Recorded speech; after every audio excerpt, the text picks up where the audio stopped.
Netflix's live action adaptation of Nickelodeon's Avatar The Last Airbender has finally landed on Netflix, and I have some thoughts. Let's talk about them.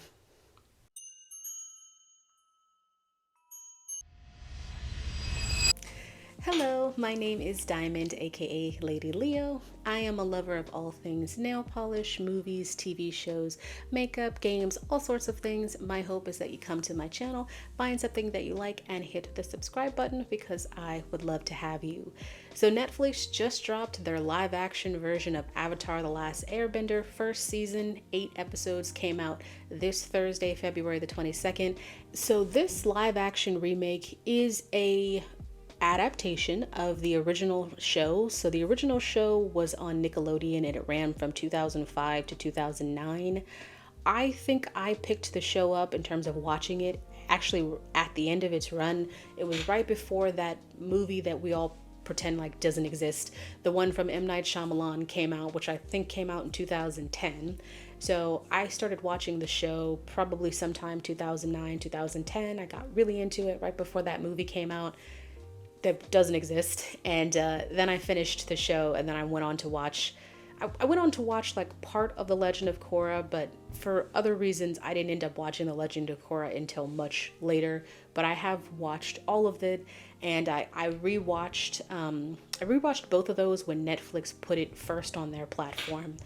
So something I wanted to make sure that I did this time around when I saw the Netflix adaptation, I did not want to go back and rewatch the first season of the original show before I watched this one. I really wanted to see if the show could stand up on its own without my constant comparison to like how it is on the animated show. So that being said, yes, I have seen the original Avatar. I've seen it a couple of times, but I haven't seen it in a while, so I don't remember everything specifically.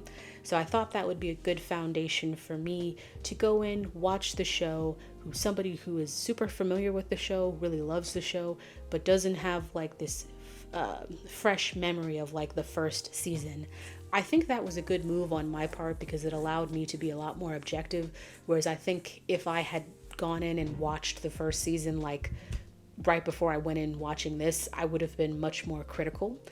So the first thing I want to say is that I feel like the show has a really, really fantastic cast. They have a very young cast, which is very hard to step into these characters and feel comfortable being in these characters. I mean, it's such a big role to film, but they have a really great cast, and I think that is one of the Stroh's. That's one of the show's strong points is their really fantastic cast. So just to name a few, I'm going to be looking at my list. So we've got Gordon Cormier as Aang. So sorry if I pronounce her name wrong. It looks like Kyo Winto, who's playing Katara.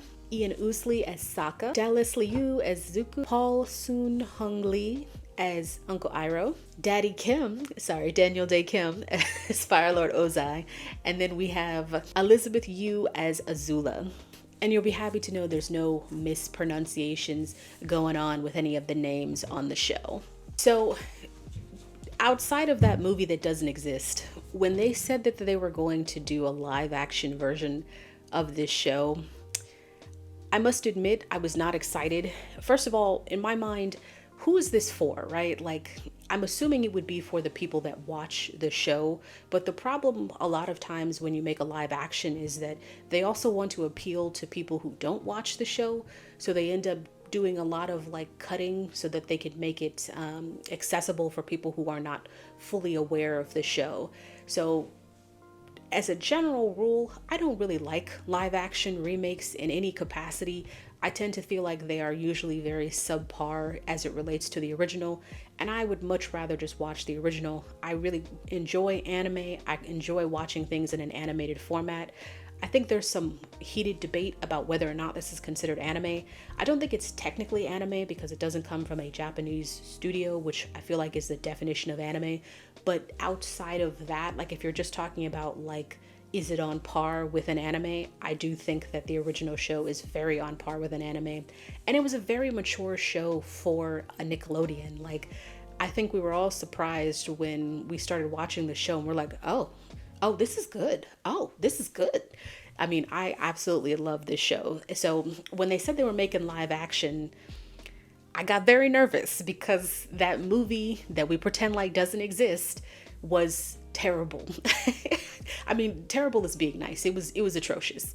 To be fair, anytime you're talking about combining like dozens of episodes of a singular season into like one movie that's under 2 hours, I feel like you're already starting off in the red. And the first season has 20 episodes. So I just don't think there's any version of doing Avatar as a movie that would work unless you're committing to doing like a series of movies, which would be way too cost effective to do those for each season. So I just don't really think a movie was sorry. I don't think a movie was the best route to go anyway. So giving M. Night Shyamalan the benefit of the doubt, I just don't think there was any way that he was going to make a good movie under 2 hours using all of the first season of the show. So, and he didn't. It wasn't a good movie. It was a terrible movie. So that being said, like in my mind, I'm thinking, well, at least they're going with a TV show, and that's a much better route than, going with a movie. But again, I don't really understand the point of making live action things. Like, we have the show, who cares about the live action, like needing to see it in live action? But I digress. Any studio or company is going to do whatever they think will make them money. So yeah, that's kind of how that goes. But when I heard that the original creators were on board, I was like, oh, this is gonna be great, because if they're on board, that's good. And then they left for creative differences. So again, I was very nervous, because I think if you get the original creators on board and then they decide to leave, it's probably because you pissed them off. It's probably because you're just like, you're doing a lot of cutting or combining, and you're compromising like the overall story that they told and that they want to tell in live action. So I don't think original creators leave unless you do something that they're just like, I can't get behind you. Just like you're just ruining it for me. You know what I mean? So when the original creators left, I got even more nervous because, you know what I mean? So I'm going to point out some good things, and I think I have some critiques in there as well. So for me, overall, I would say that I had a pretty good experience with the show. I think it's important to understand this is never going to be on the same level as the animated show. I mean, the animated show is just, it's so good. And even as much as we would like to admit, like even making this live action, they are not going to bring everything from the show to this show. So it's a hard thing to kind of come to terms with, especially if you're a big fan and you really want to see some of those elements on screen. But it is the reality of the situation. But that being said, I do think they do a fairly decent job, and if they were to be granted a second season, I hope some tweaks here and there would make it a little bit better. But let me get into the things that I loved before I go into some of the things that I had a little bit more of an issue with. First off, the cast is stellar. They have a really fantastic cast, and I think everybody's doing a very good job in their role. It's hard for me to pick some standouts because, like I said, the cast is great. But let me start with Dallas Liu, who plays Prince Zuko. I feel like he is fantastic in the role, and Zuko was always my favorite character. He wasn't in the beginning, but he went on to have like one of the best arcs of the show. So like as the show wrapped, Zuko became my favorite character because I felt like his arc was full circle. And there's so much in Dallas Liu's performance that I see. Like, we don't really get to see a lot of vulnerability from Zuko in the first season. We don't get to see a lot of the softness, but they've incorporated some flashbacks, which really helps with seeing the different layers of Zuko. You know, you get to see, I said Zuko, I meant Zuko. But you really get to see like a very different Zuko in the past. He's a very shy and a very quiet and timid boy. And then you kind of see who he is in the present and how he got there. So I think he's doing a fantastic job as Zuko. His performance is just, it's so layered, and it's everything that I would want out of Zuko. So I can't wait to see going forward, provided that they really complete this series. I can't wait to see what happens to him. Well, I mean, I know what happens, but you know what I mean. I can't wait to see like where he takes the character as we go on. And then you have Paul's son, Huyang Lee, who's playing Uncle Iroh. And I really love his portrayal of Iroh. I don't know if he has as much of the, I think he plays, sorry, let me say this. I think he plays Iroh a little bit more with a softness, with some of those elements that we love, like his love of tea. You know what I mean? So is it going to be exactly like Uncle Iroh and Uncle Iroh in the actual animated show? No, it's not. But I think that for me, he definitely embodies Iroh, and he has a great dynamic and rapport with Zuko right from the beginning. And they have such a strong connection, and a lot of the things about their relationship are not necessarily verbal, and both of these actors do a really great job conveying that and playing off each other. Now let's talk about our main three, Team Avatar. So we have Gordon Cormier as Aang. You know, I feel like for me, as the season went on, I think he felt more comfortable being Aang, and he definitely strikes me as being a little bit more mature than Aang was. I felt like Aang was always kind of more comedial, except to the end. And he did have these sort of things that he would get from the monks, but the way that Gordon plays him, he has a little bit more of a maturity to him. And as he goes forward, he feels a lot more comfortable in the role. And I think he's doing a really good job as Aang. Now on to Ian Ousley, who plays Sokka, and Kiowento, I hope that's how you say her name, who plays Katara. Katara is my favorite character in the show. Like, Zuko is one of my favorite characters too, and he has one of the best arcs, but I always loved the strength of whose Katara becomes by the end of the show. And I can see that with this actress. I think she's doing a fantastic job as Katara. And I do think Ian Ousley's doing really great as Sokka. I don't know if he's as comedial as Sokka is. He's not as sarcastic as Sokka is, but I think when he doesn't have like direct lines from Sokka, it plays a little bit better, if that makes sense. I just feel like when it's more natural and it's not like, okay, you have this is a line Sokka would say, it fits better. But I really like him as Sokka, and I like his dynamic with Katara.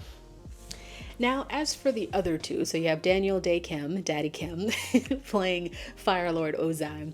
I knew he would be great in the role because he's such a really fantastic actor, but he also has a really, like a presence to him, which you need for Fire Lord Ozai.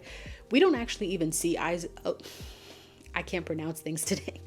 We don't see Ozai in the original series until like the end of the show. And with here, he's a little bit more prominent. He's still not as prominent as like the rest of the cast, but like we see him a little bit more. And so he has that presence that Ozai always has to him, which is like complete ruthlessness, no compassion, no love, just like power, malice, menace. And I think Daniel Dae Kim does a really fantastic job just portraying that. It's kind of like why you grow to hate Ozai. Well, I mean, you kind of already hate him, but you grow to hate Ozai because of like, because you kind of see who he is, but you also see how this harshness that is Ozai has definitely shaped Zuko so much. And then of course we have Elizabeth Yu, who plays Azula. So what I'm going to say is that I don't think she gets a lot to do. In all fairness to her, like Azula isn't really prominent in the first season in the show. Like we only see Azula at the end of the first season, like at the end of the last episode.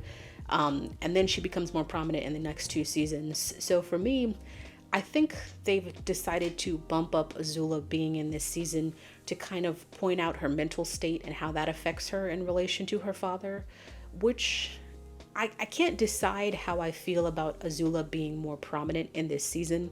And even then, when I say more prominent, I don't mean that she's like a starring role. I don't mean that she's like in a starring role. She's still very much a supporting role. But I'm just saying, like, overall, she's probably on screen like 30 to 45 minutes within this season. I personally think that it would have been better to do what was part of the original show, which is not have Azula be featured until the end of the first episode and then become more prominent in the 2 second seasons, because I'm just not convinced that like her being here adds enough to justify like taking away from other plot points that they could have included in this season. That's my 2 cents, and it's nothing against the actress. Like I said, I think she's doing a really good job as Azula. I don't think she's given a lot to do, so it's hard for me to like say if she's knocking it out of the park. It'll be more challenging for her when she gets more screen time in the next two. I think I just would have liked for them not to focus on Azula so much in this one, so that we could really get that ambiguity of her in the next seasons. You know what I mean? Because like we didn't even know that Zuko had a sister until the end of the first season, and we didn't know how ruthless she would become into that. She was very much an unknown. So that's just kind of my 2 cents. Before I get into like the thing that I would say is the most critical from me, I do think the show actually looks really good in terms of like the sets and the different places that they go. Like Omashu looked really great, and the Southern Air Temple and things like that. I think they look great. I don't know why Netflix likes to do this thing with people's outfits. Well, maybe not Netflix, but maybe it's not just Netflix in particular. I feel like any show today, it's just like everybody looks like they're running around in like a costume. You know what I mean? Like as opposed to like being an actual outfit. I don't know if there's a way to avoid that with Avatar, because everything is color coordinated based on the element that you are familiar with. So I think by that nature of just like having so much color coordination, everything does come off as looking as a costume. But I don't know, I would like to see some dirt on the outfits to see, you know what I mean? Like Aang is over here like I don't know, it's just like everybody's outfit is like so clean cut. Nobody has any dirt on it or cuts and bruises. It's just completely crisp and clean. It's just an observation. It's not necessarily a negative thing as so much as it is an observation. Then I wanted to talk very briefly about the bending. So I think the bending is like a solid 6.5, 7, maybe like a 7.5 to 8 at some points. I feel like the bending looks better as the show goes on. The first couple of episodes for me, the bending looks a little rough. Not terrible, just a little rough. I feel like from all of the 4 elements, so you know, water, fire, earth, and air, water and fire tend to look a lot more fluid on camera, so I feel like they come off as being a lot more natural. And the other 2 elements, earth and air in particular, they're just very difficult to translate. So earth has this rigidity to it, which I really like. I think they captured that really well. Like when you earth bend, it's like you do it with your whole body. And like I said, I feel like the bending got better as time went on. And then air bending is the hardest thing to capture because it's just not as tangible as the other elements. So I felt like the air bending was good in some places and just kind of like, you know, mid in other places. And I think it's just kind of the nature of the beast. I think it's just a hard thing to capture. So I'm not really sure if they could tweak anything that would make it look better. I feel like bending just as a whole, it does sort of fit in this uncanny valley where on the show, the animated show, it looks very cool. But in real life, I don't know if there's anything that you can do with bending that doesn't make it look just slightly unnatural for the real world. You know what I mean? Like that uncanny valley where it's like, looks cool, but it looks a little fake. So I don't know. I thought the bending was pretty decent. Like overall, it definitely got better as the show went on, especially when they stopped doing this thing where they were playing with the frame rate. I noticed it in the first episode in particular where it seemed like as it related to the earth bending and the air bending, they were playing around with the frame rate, and there's moments where it looks like it's in high frame rate and then it goes to normal frame rate. They stopped doing that after the first episode because I was like, please, no more of this. I hate high frame rate and I can't see if the choreography is good with this stupid high frame rate. Maybe that's not, it looks like that's what they were doing to me, but I could be wrong, but it kind of looks like that's what they were doing to me. So again, I don't really know if they could make any big tweaks to the bending that would help.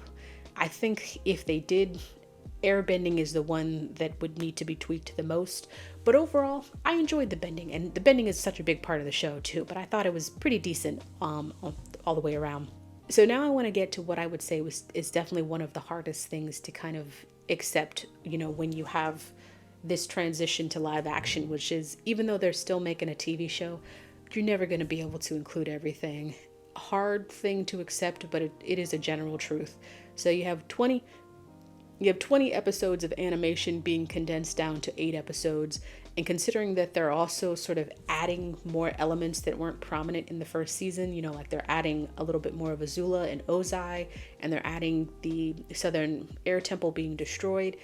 Those elements kind of take away from their ability to tell some of the overall things that happen in the story.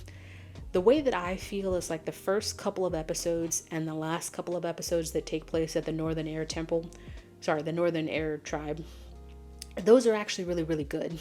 Now, if the show is going to lose you anywhere, it's going to be in these sort of middling episodes, like episode maybe 4 or 5. Those are the ones that might lose you, and that's where they're doing the most like combining and condensing, where they're combining like legitimately like maybe 5 or 6 different elements from different episodes into one. That is where like they kind of lost me a little bit, because I could actually envision the different parts of the different episodes that they were combining into that. So for me, they almost lost me, but I kept watching it and it got better as it went on. And I hope going forward, I think it would be very helpful for them to stay a little bit more close to like the actual story in the show. And I think they're trying to combine all of those elements into one, just made it really, really muddy for those 2 episodes in particular. Then you have like a whole thing where like Aang goes on a side quest without Katara and Sokka, and they're just sitting there. Wouldn't be so bad if it wasn't like it's only 8 episodes, you know what I mean? So yeah, if you've seen the show or you're watching the show, I'm sure you know what I mean when you get to those episodes that are just like, wow, we're trying to shove as much as we can into like this one episode but only pulling in parts and pieces. So my hope going forward is that if you need 10 episodes, give yourself 10 episodes. If you need 12 episodes, give yourself 12 episodes.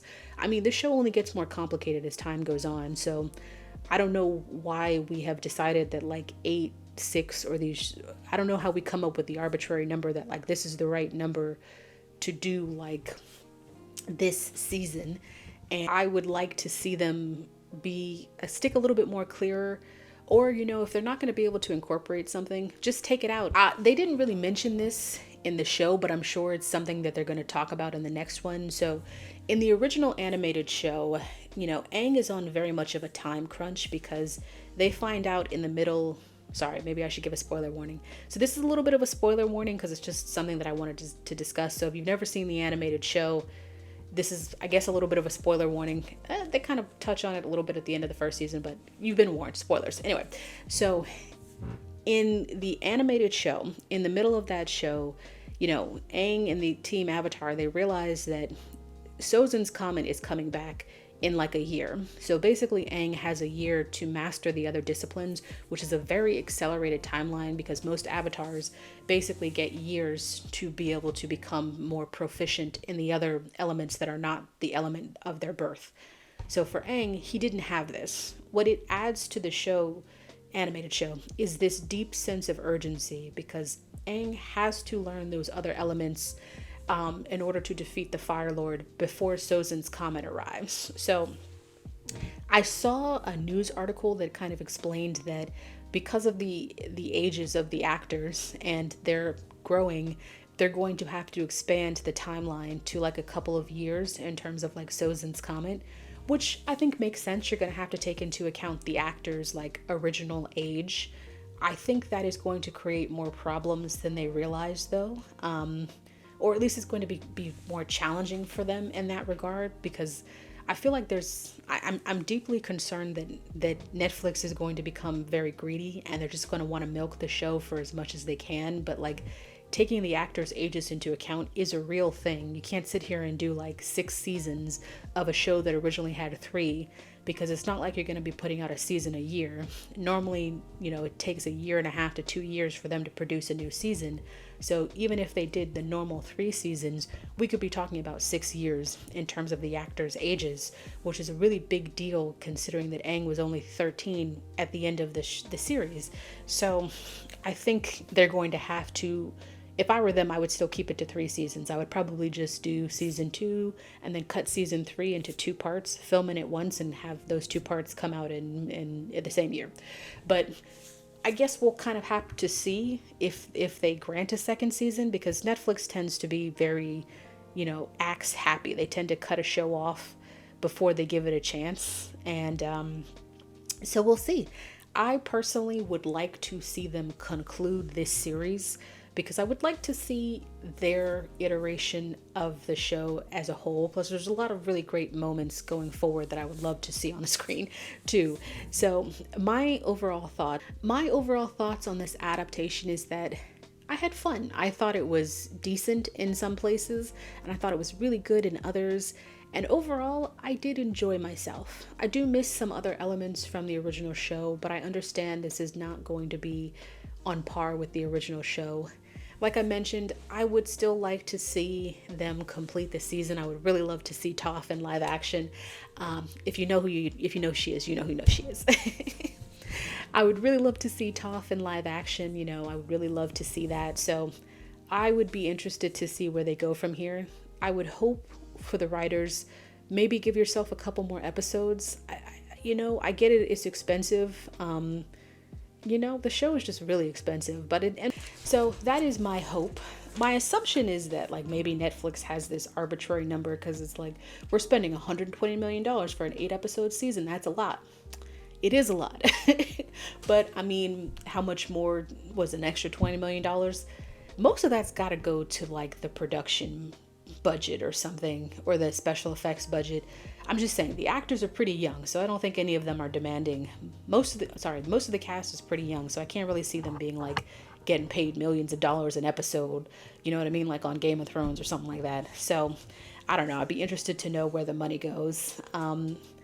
So if you're a deep fan of the show, I think you can enjoy this, but it really depends on how much you're able to let go of what's in the original and really just kind of let it stand on its own.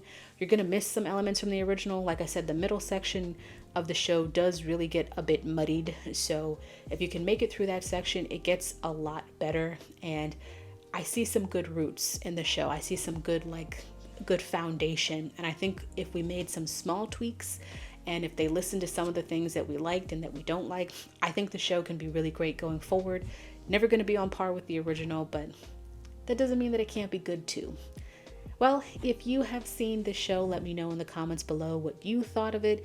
Did you like it, love it, hate it? Are you somewhere in the middle on all of those? You can visit me on all my socials, which are in the description below as well. That's been my time. Catch you later. Bye.